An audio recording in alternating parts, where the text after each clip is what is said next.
I started Prestige Scaffolding because I was working for my brother at the time, and I just weren't happy. I just knew I had it in me to be able to like run my own business. I just needed a good the sort of helping hand to get it started, sort of a bit of trust in someone, do you know what I mean, to help me along with the money sort of side of things. But yeah, just because the kids, innit, it's the future for me and my kids and my fiance. I'm fed up of them cold nights, mate, and cold mornings. I mean, they're hard. And a lot of people, if I don't need to, why would I have to? Do you know what I mean? I really want to be out working in the cold when I can run a business from home and like go out making content, stuff like that, promote the business in that sense. So yeah, I started it just because I just wanted a little ambition, you know what I mean, something for myself pretty much. So yeah, I started scaffolding when I was 15. It was actually with my brother pretty much. I started scaffolding from an early age, so yeah, I just enjoyed it, do you know what I mean? And it's like the banter with the lads. That's probably the one thing I miss the most about being off the tools, is being out with the boys. Do you know what I mean? Especially like when you're coming up to like Christmas time now as well. It gets very festive, everyone's in high spirits, do you know what I mean? Customers are always in high spirits. And yeah, it can be really nice leading up to Christmas, you know what I mean, being out and about. That's probably one of the biggest things I miss the most about it. What's your why behind you do what you do at the moment? My why is my children, and yeah, definitely my children. My father's one of them as well. You know, I never got to show my father my true potential before he died, so I always like to think that, do you know what I mean, I can show my kids and my fiance, do you know what I mean, because I've been with Fran from a young age. She's put up with a lot of grief, do you know what I mean? I was a young lad running around with my mates most of the time, scaffolding till late at night. So yeah, bless her. She's one of my biggest whys as well. So yeah, Fran and the kids, mate. That's exactly why. What advice would you give to anyone who's looking to go out and start a construction business of their own? Do it, and don't look back. And don't listen to people's negative energy around it. Don't let people tell you can't do it. When I started Prestige Scaffolding, I started it with £5,000, and me and my friend were told that we couldn't make it happen, and that we'd never make it happen with £5,000. And you know what? We're not even 2 years in now, and we're hitting triple six figures turnovers. So I mean, yeah, to anyone that's looking to do it and enjoy the process. Don't try and do too much. Make sure whatever you do is correct, and try and separate yourself from the rest. That's my advice to anyone starting up.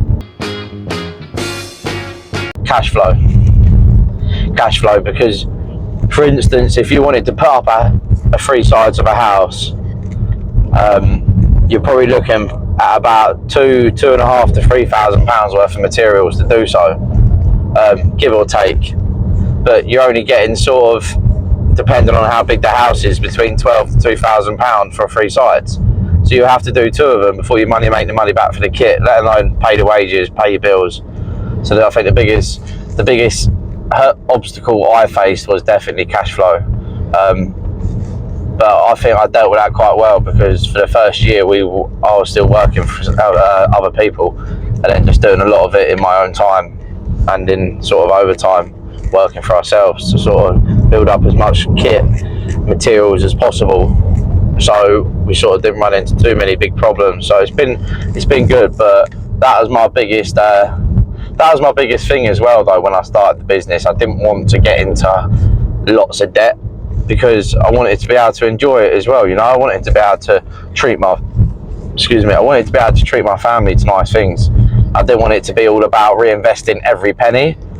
For the first year and a half, we reinvested every penny, but then once I had enough rotating materials, I didn't have to put as much money into it. So yeah, I started to enjoy it a little bit, you know, make my reason why actually feasible to do, you know. I'm doing it for my family, so I mean, sometimes you've got to take a step back and just embrace what you do have, and stop pushing so much for stuff that you want, and realise what you do have. So yeah, I do have ambitions and I have goals. I try not to think too far ahead, because one, you can get defeated if things don't go right in like the first year. You know, you think, oh, it isn't going to happen. You'll I mean, a lot of demons set in and make you question whether you can do things.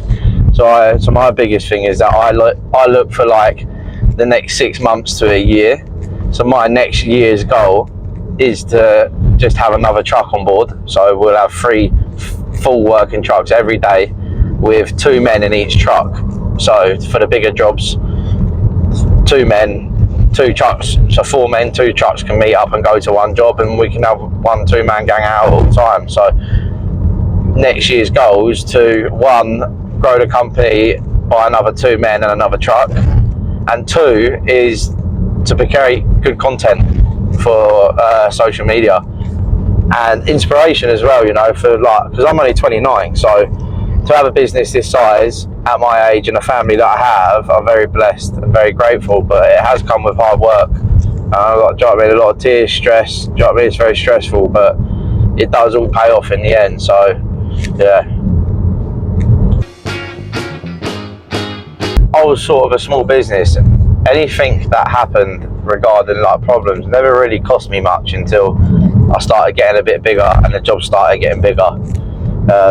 For instance, I mean, in the last 6 weeks, we've lost £30,000 worth of revenue and profit. I mean, I had a £13,000 temporary roof was meant to start. Had to go ahead on it. I went and purchased a few new materials to get it done, which cost me about £4,000. And the day before we were meant to start it, they pulled out. So I'm already £17,000 down there. 2 days later, I had a fuel pump go in one of my trucks. So that truck was down for 3 days, which effectively cost me £6,000.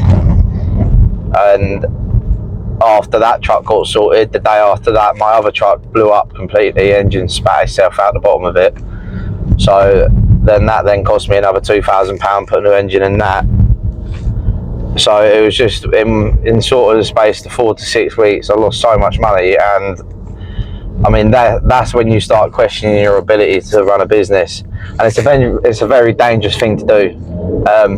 And having big losses like that really do affect you mentally, because, you know, it's a lot of money. When I started, like I say, I started this business with £5,000. 18 months later, I've lost £30,000. Oh, and that's what happened. I got a company I'd done a job for. I won't mention no names, but they liquidated, and they owe me £6,000. So, along with all that money I lost, job cancelling, I then lost out on just under shy of £6,000 worth of work that I had already done.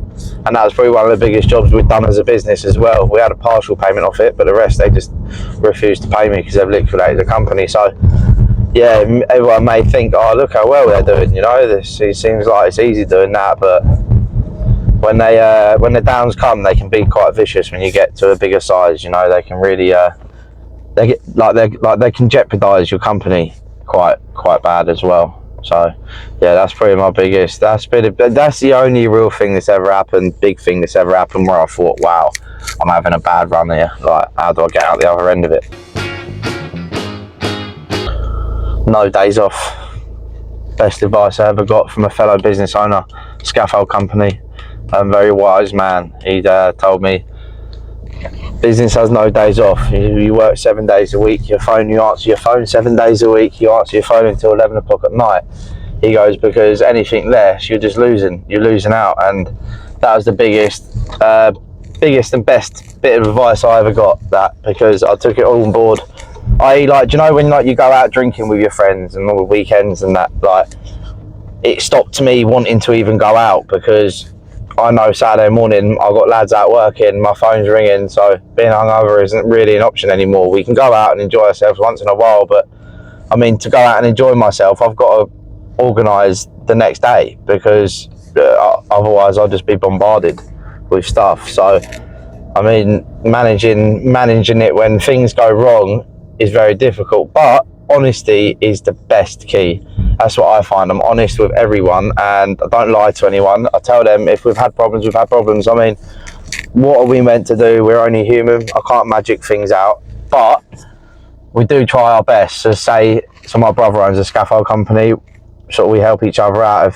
If things go wrong, I can use his trucks, he can use my trucks. So quite blessed to have I've got a really good network of people around me as well, where like people are willing to help out. And it doesn't always cost, you know, because favours return favours. You know, I do a lot of favours for people, help a lot of people out, and with that good energy, do you know what I mean, you can get some of it back. So yeah, we're keeping the customers happy is the main thing, but consistently be in touch with people. You know, don't shut off, don't hide away from your phone, don't like be scared to answer, and just tell them what's happening, because you'll find that you'll be something will be on your mind and it will be eating you up to the point where you don't want to answer your phone to them. But a simple call and answer the phone, they'll be like, look, don't worry, it's not a problem, we will understand that these things happen. So yeah, just be honest with people when things go wrong, and then you're only human, you can only do what you can do. So